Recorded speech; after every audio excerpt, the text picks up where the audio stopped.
So the British mandatory in Iraq was abolished in 1932. A year later, Adolf Hitler became the Chancellor of Germany. And he sent an envoy, Dr. Fritz Grobe, to Baghdad to build the youth in the ideas of the Nazi Germany. That same year, King Faisal of Iraq died, and his son, who was 18 years old, became the new king. And this when all started against the Jews.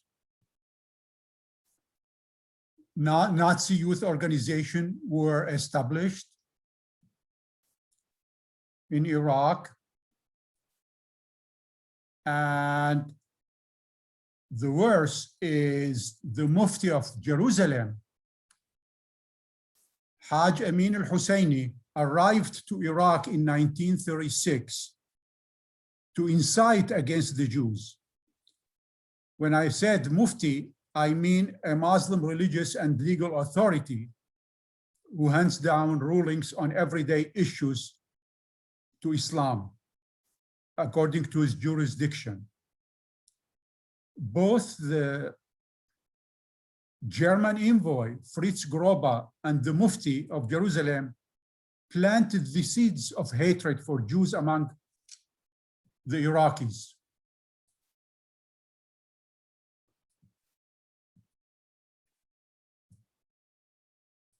To understand this more, here are more history in this page.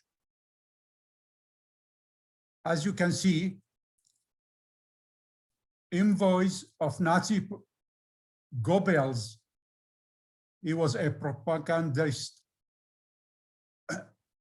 in Germany, arrived to Baghdad to spread charges that the Jews conspired to dominate the country. That's the way Nazis control all of Europe. So for them, it's time for Iraq also, for the local people to come against the Jews. Hitler's book, Mein Kampf, was translated into Arabic and began to be distributed in Iraq, and a daily newspaper began to publish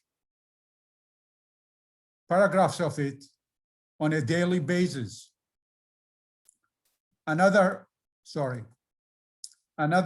pro-Nazi society named Al-Muthanna was established in 1935.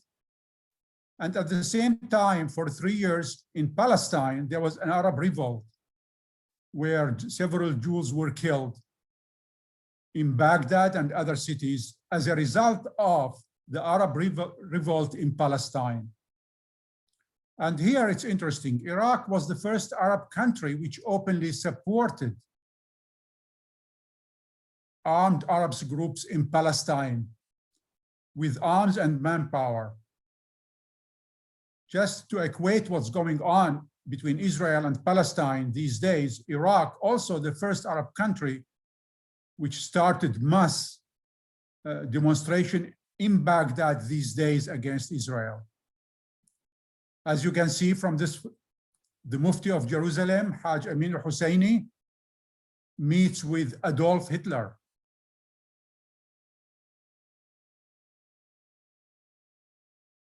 They're trying to find a solution for the Jews in Arab countries.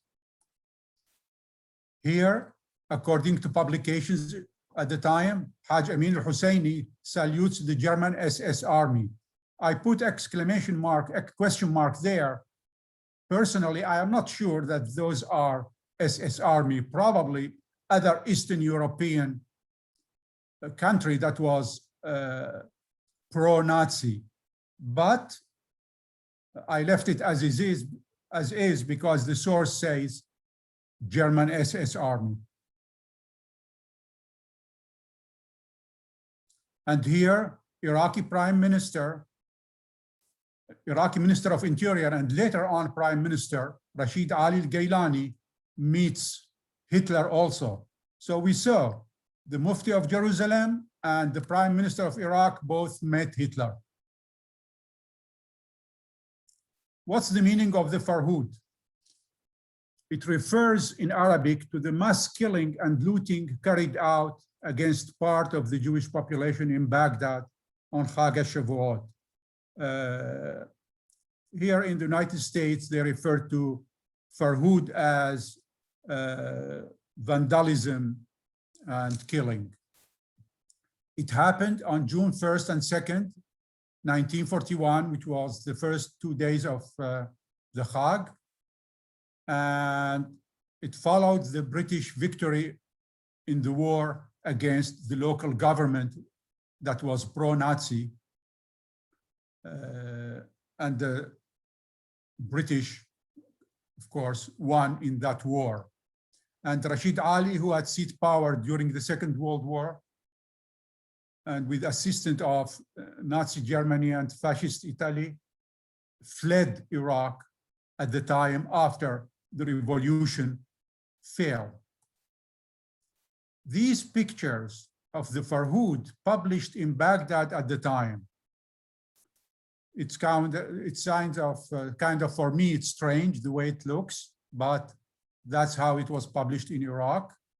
This is another picture of the Farhood, where people with swords in the Iraqi streets are being ready to attack houses.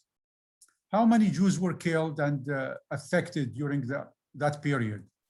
There are certain different reports about the number of Jews that were killed. They range from 179 to 400, up to 2,118 were wounded, 242 children orphaned, up to 2,371 shops looted. Houses were damaged as well. And you see the figures of the property losses up to £3.5 million. Obviously, at the time, this figure was huge. We are talking about 80 years ago, and it is in pounds sterling. And here is interesting, on July 17, 1941, a Jewish group in Israel, the Histadrut HaPoel HaMizrachi, Be'eretz Israel,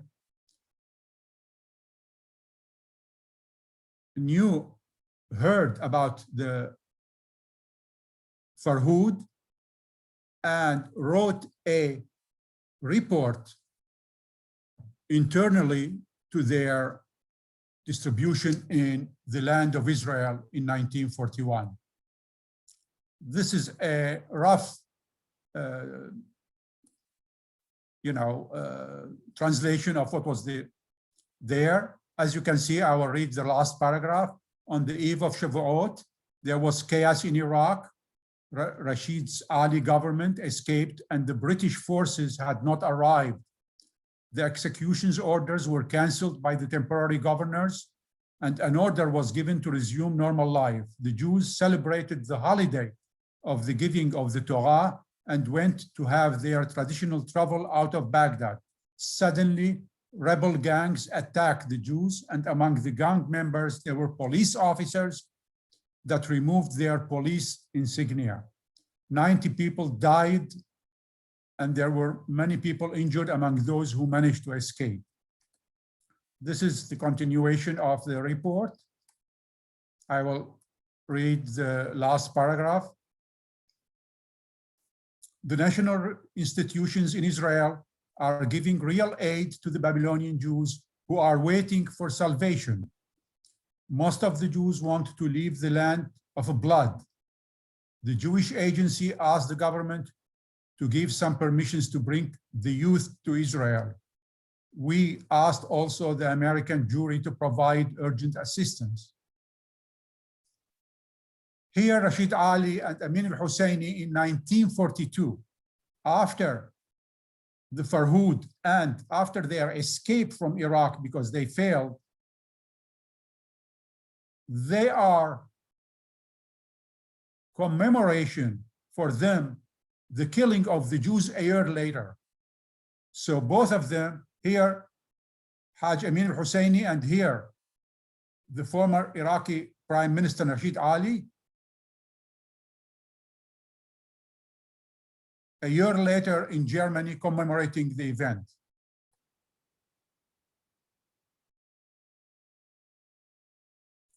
Look at this picture.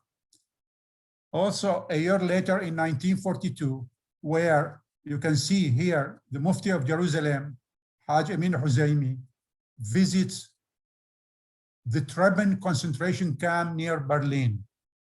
For him, though they failed in Iraq, he continued to work with Nazi Germany in order to try to annihilate all the Jews of Arab countries.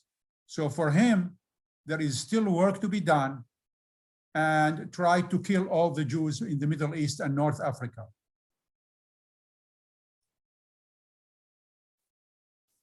Here another picture where Rashid Ali also there in Germany. As you can see, the names of those who took part in this celebration at the concentration camp are written, and they are from different countries. As you can see here, the Mufti of Jerusalem, it says Amin al-Husseini. Here, Prime Minister of Iraq, former Prime Minister of Iraq, Ali al-Gaylani, Rashid Ali al-Gaylani. And here, Fritz Groba, who was the envoy to Baghdad that I mentioned earlier. Those Subshas Bose, he is Indian, and Martin Luther, another German. And here, Mail Budak from Eastern Europe. All of them are in a visit to concentration camp. This is very rare picture. The same, the previous one of Al-Husseini in the concentration camp. Here, Amin al-Husseini, second from left here, who presided over Hitler's arduous annexation of Austria. This is the guy, Arthur Seyss-Inquart, in 1938, and 2 years later served as commissioner of the occupied Netherlands. I mean this guy, Arthur Seyss-Inquart, with Husseini.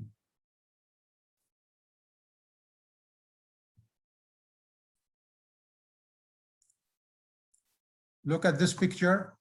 Again, Haj Amin al-Husseini, and from left, the envoy, the Nazi envoy to Baghdad, Fritz Groba, and al-Husseini's secretary, Uthman Kamal Haddad. Obviously, he's an Arab.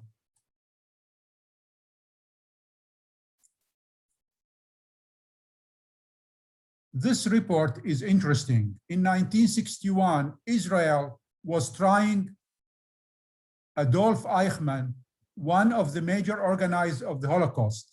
Israel caught him in Argentina, in South America, and brought him for a trial in Israel.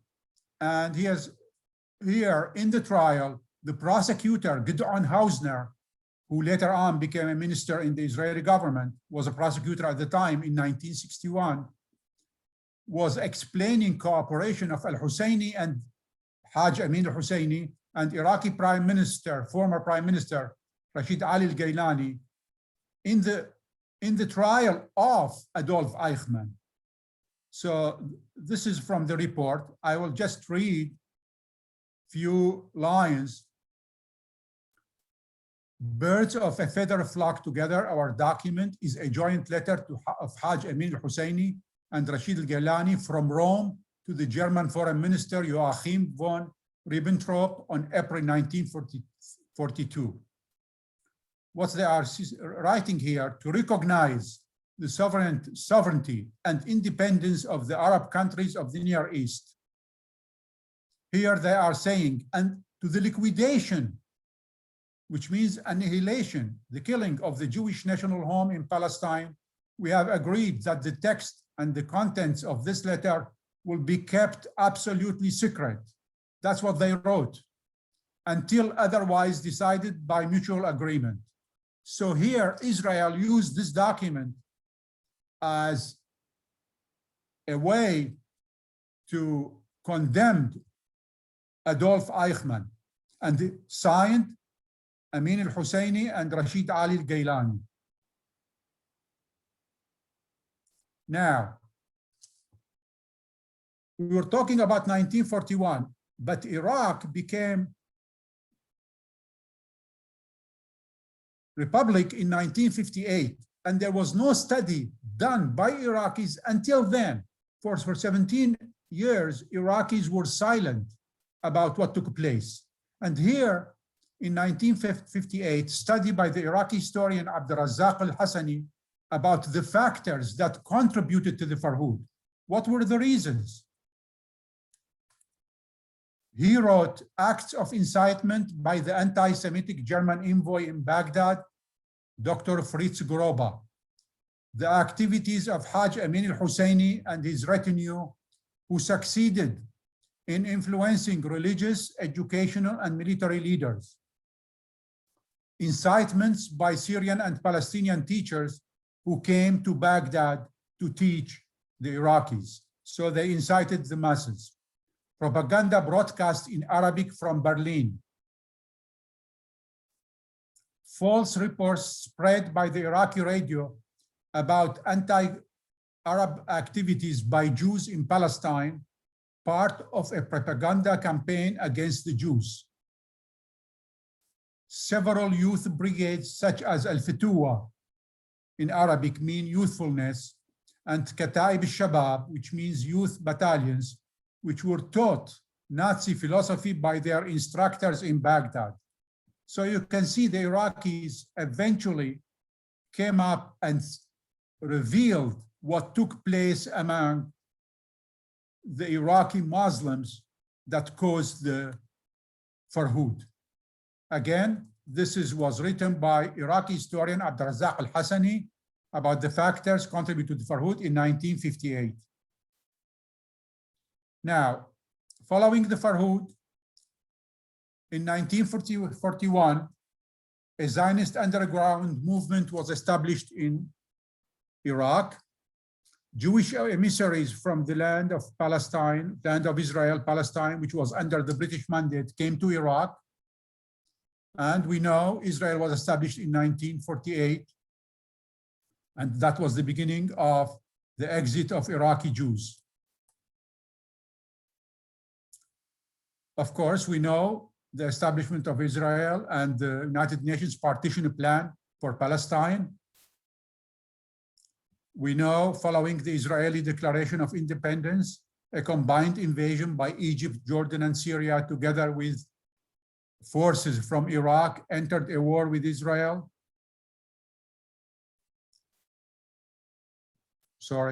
Iraqi Jews began to suffer, and illegal immigration of Iraqi Jews began to take place to Israel.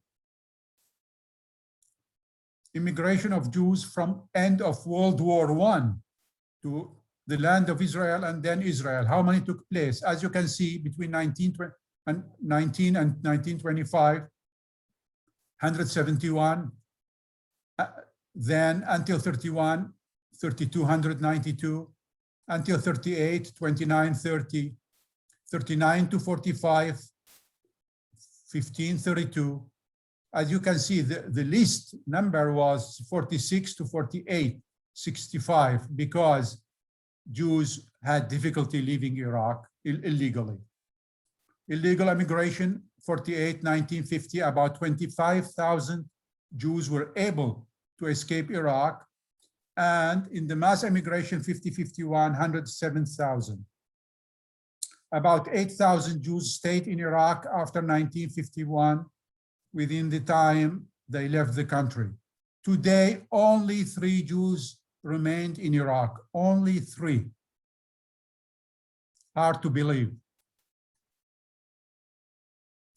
What did Al-Gailani and Al-Husseini do after the Farhood? Both Arab leaders continued their anti-Jewish and Islamic policies unimpeded after the end of the war. Al-Gaylani until 1965 and Al-Husseini until 1974. That's when both died, Al-Gaylani 1965 and Al-Husseini 1974. But outside of Israel, Nazism had hardly been delegitimized in the Middle East, and its adherents often came to power after the war ended.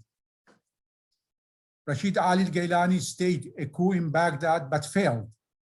He was sentenced to death, then exiled to Beirut. Amin al-Husseini's plans, please pay attention. In order to preserve and expand his trans-regional Mid-East Europe legacy after 1944, Al-Husseini chose as his representatives Saeed Ramadan for Europe in Switzerland and Yasser Arafat in the Middle East. The Mufti advised Arafat in 1968 to take over the Palestine Liberation Organization, which he headed until his death in 2004, in order to liberate Palestine. And he was operating, of course, out of Gaza with Fatah troops.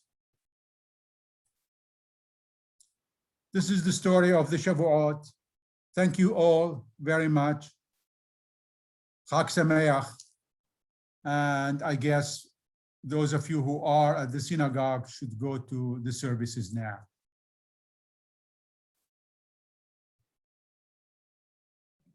If anyone has anything to add, they should feel free to unmute themselves because everyone's muted. No, that's Donna. Yeah, she's talking. I just unmuted you so you can talk. Okay. Doris, do you have something to say?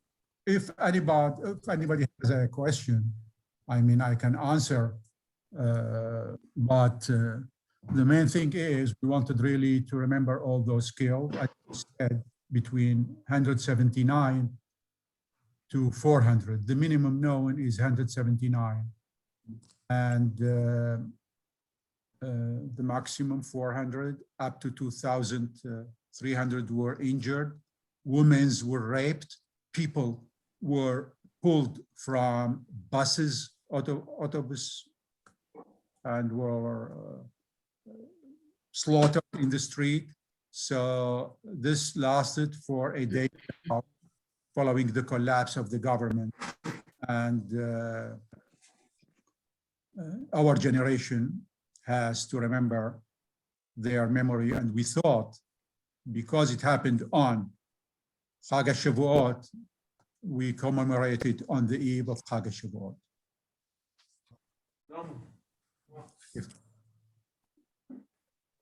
רוצה להגיד משהו? Can you hear me? Yes. We can hear you. We אולי can't. תגיד משהו. Can you hear me? Okay, 1 second, please. Yoram has something to say. Okay. I am I okay. think that he wants. Here, Yoram. I'm Maurice. First of all, thank you. That's a wonderful PowerPoint presentation. A lot of research into that. One thing I did notice, I'm not an expert, but when I saw the headwear of the soldiers that were SS, for sure they were not German. There's a Waffen SS and there's an Allgemein SS. They didn't wear hats like that. It's not Polish hats. It's very likely it's either Eastern European, I'm thinking Romania, or the Balkans. Because if you look at the hats, they're rounded, and it's the same type of military wear that the Turkish officers would use, also in the Balkans and Romania. Thank you really for your Exactly. comment.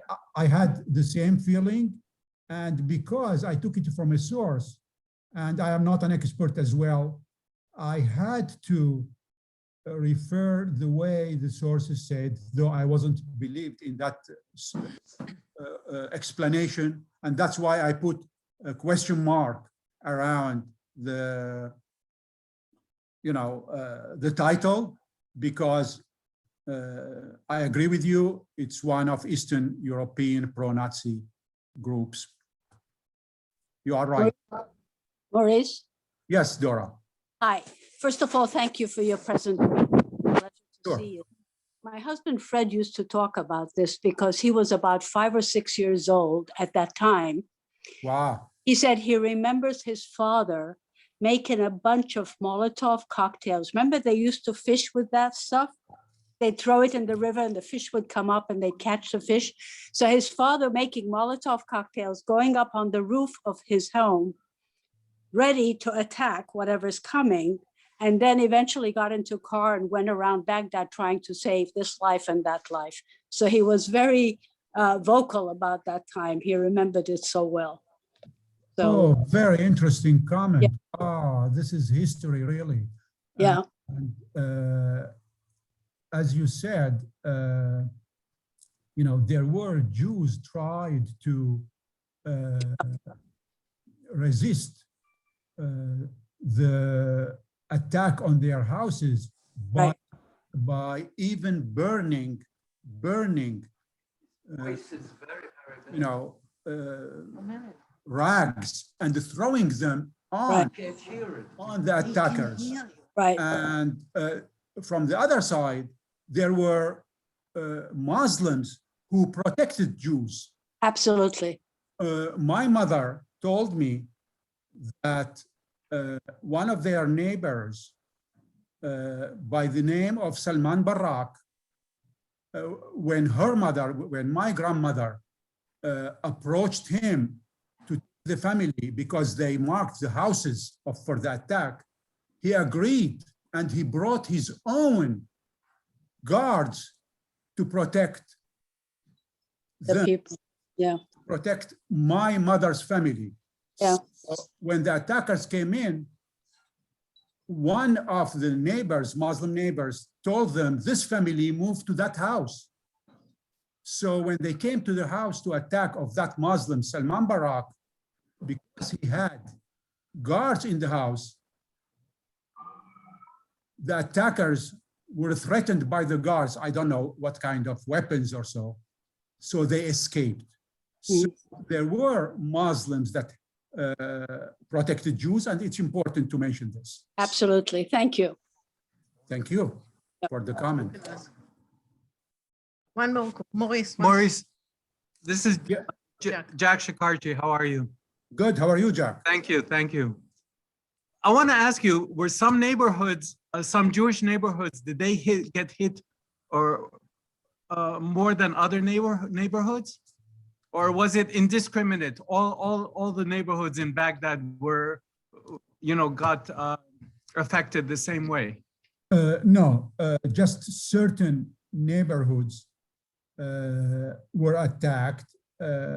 The story has it, and this is interesting, that following the escape of Rashid Ali and Haj Amin al-Husseini, they escaped to Iran, and the government collapsed. There was chaos that day. It was Shavuot, of course. The Jews were ready to go to the synagogues before they will be attacked. And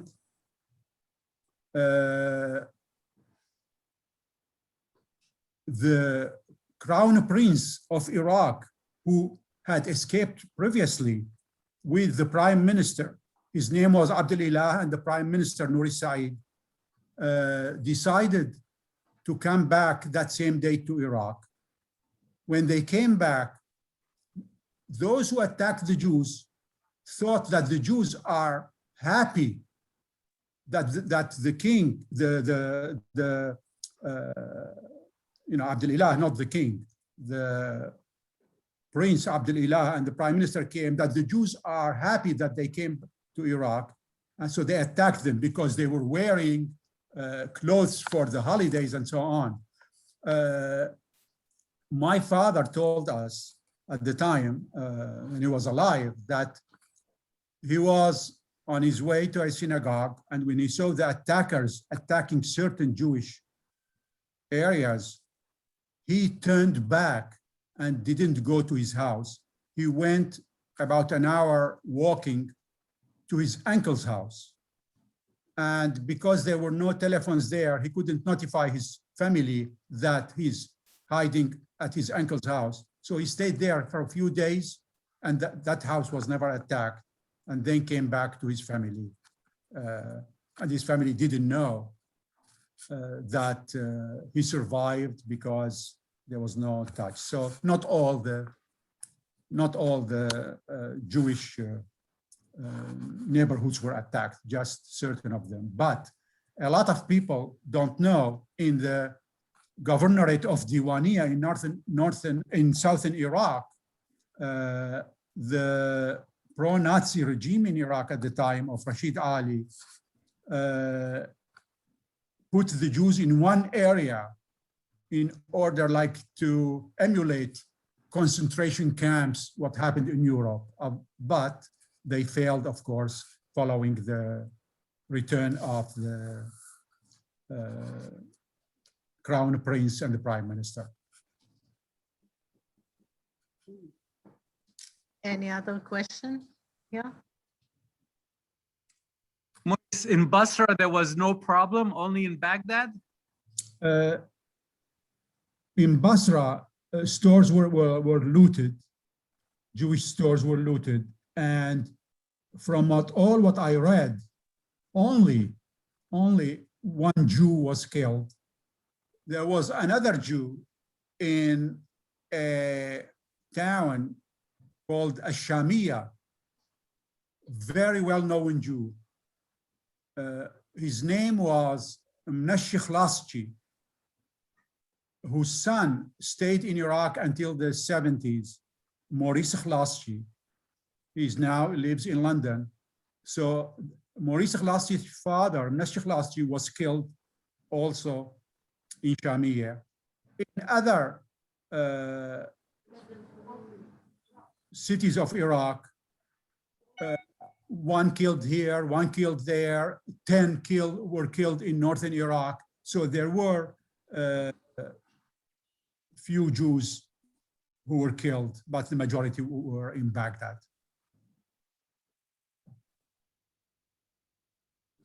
Remember that 90% What, Kelly? 90% of the Iraqi capital.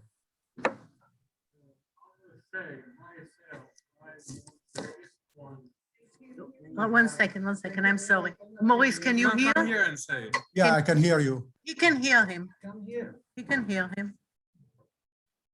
1 sec. You mean someone on the phone or what? No, he's here. Hi, Maurice. Hi, who is this? Where, here? No, it's okay, you can stand here. Yes, Tell I him who you was are. with my family in down Baghdad. We celebrate the Shavuot Chag. We can't hear you.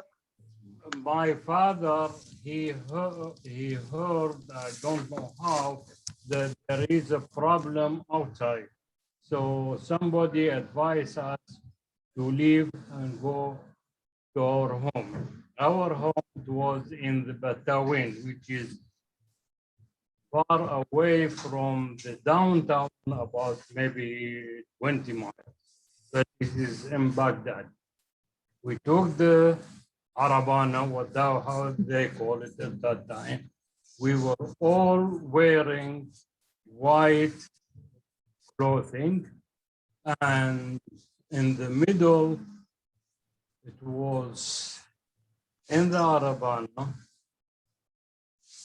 They didn't start anything, but we saw a lot of crowd. All, I will say, Arab or Muslim, whatever it is, and they start with us. They hit us, they hit me. I have here the, okay, they are scarred, which is up to here, and all my face, my clothes, my father, we were in blood. We were the first Arabana we passed. So they let us go. It was the driver took us to the police station to make a complaint because they are only this stuff. But my father, he didn't want. We went home. At home, it was all white. We were safe and no problem. I think there in Batawin it was Kurdish or British security. That's what I remember. Very, very interesting. Thank you. The Just- first one, I got it. Thank you so much. Just your name. What's your name? Your name, please. Fuad Mazda. Did you hear Maurice? Yeah, by the way, do you mind? Fuad. Hi, Maurice.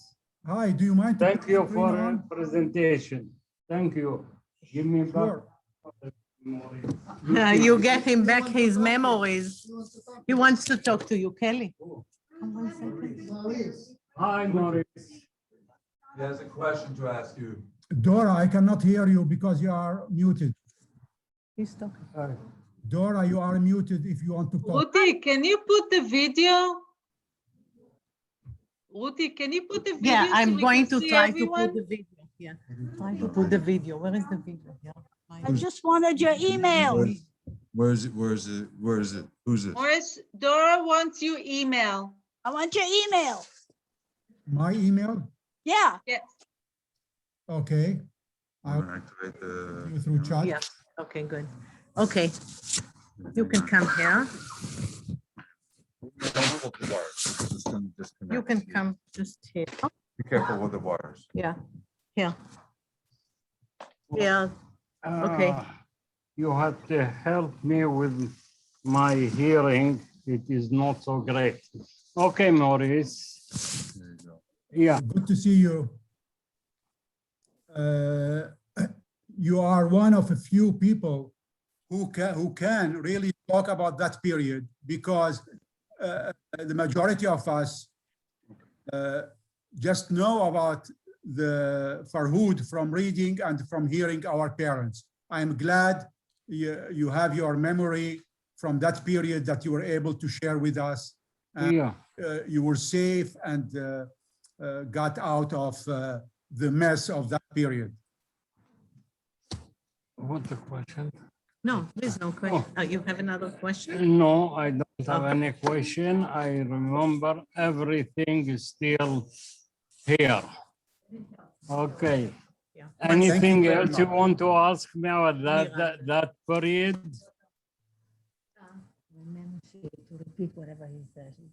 I mean, if anybody has any question We have it recorded. to ask him about that Okay, period, so- please feel free. Okay, good luck and nice to see you. Thank you so much. Be well and safe. Thank you. Thank You you. too. Chag Sameach. Okay, I can manage. Dora, I cannot hear you. Dora, Wait. 1 second. I don't know why you can't hear me. Can I get your email? I sent it to you through Oh, chat. I didn't get it. Okay. I No, sent it to you no, through. he sends it on chat. Oh, no, I don't know how to look at chat. Morris, just send it to Ruti and Ruti is gonna send it to her.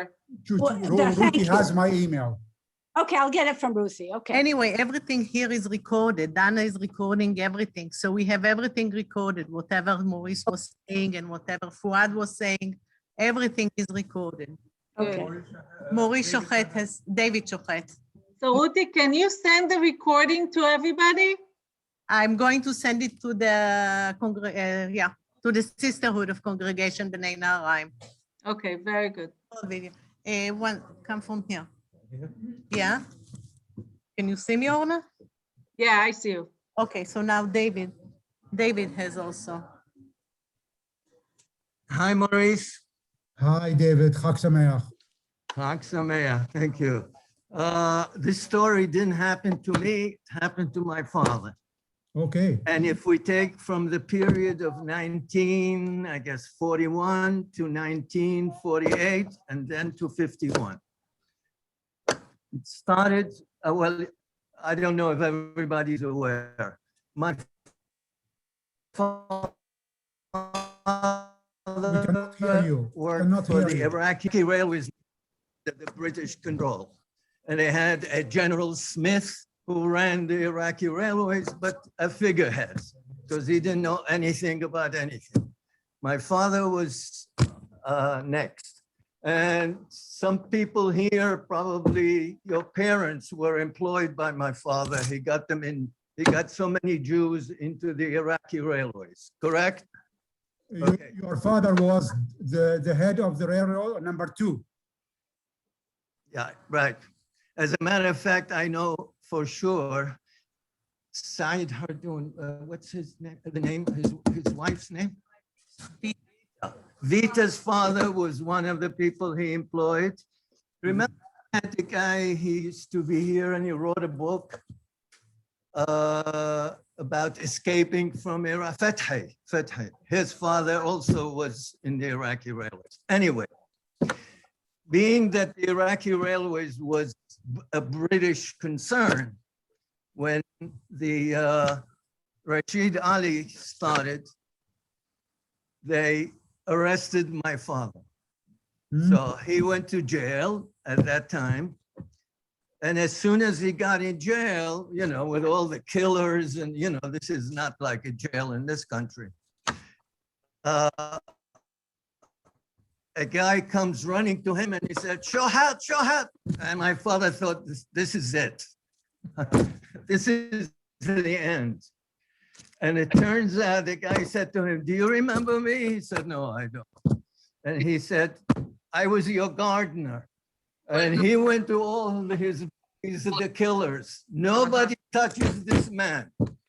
He's with me. And every day, mother used to take a safartas. Does everybody know what's a safartas? Right. And make food for my father. But my father was not in the mood to eat. So whatever food there was, he gave it to his friend, his guard. So he protected him, and I don't know how long, 3, 4, 5 days later, when the king, I mean the Wasi and the prime minister came back, he was freed. He went back and got his position again as the head of the railways, and this continued till about 1948. And this story, I don't think anybody knows it. My father told me and I never mentioned it. 1948, right at the time when they arrested this. And this goes on maybe just before he was actually executed. There was a newspaper in Iraq by the name, I think the Thawra. I could be wrong, but I think it was the Thawra. The guy wrote a big serial about my father, how ASF was smuggling all these armament to Palestine, to Israel, and how my father in the Iraqi railways was delivering it. And my father was actually in control of the railways. This is true. In other words, if the king wanted a train to go someplace, he has to go through my father. Prime ministers, they go through my father. Anyway, so he was saying that the Iraqi railways was run by Shohet. And when the train is going Shohet, Shohet, Shohet, you know? And of course, my father was terrified. And went to, I don't remember, maybe you remember, who was the prime minister at that time? I think Saleh Jabr. I think Saleh Jabr in 48. But anyway, one of the prime ministers.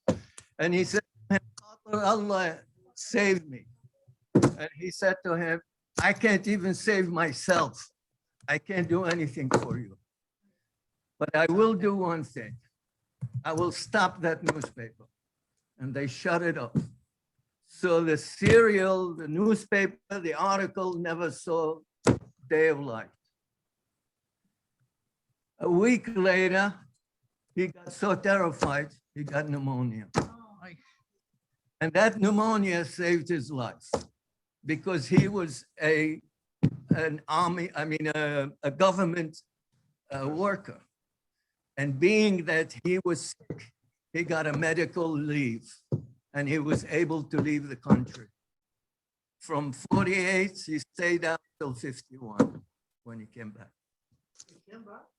Oh, yeah, sure. But see, David. No, that's it. We had to leave. We used to live in the Karch, you know, on the other side. And we had to leave the house and everything. But they never bothered us. Where did you go?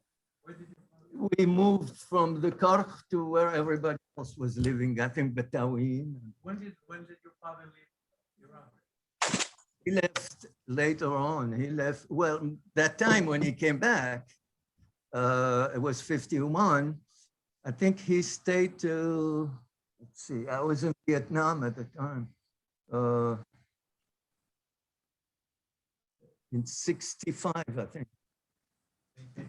No, they left Iraq like everybody Ruti, else.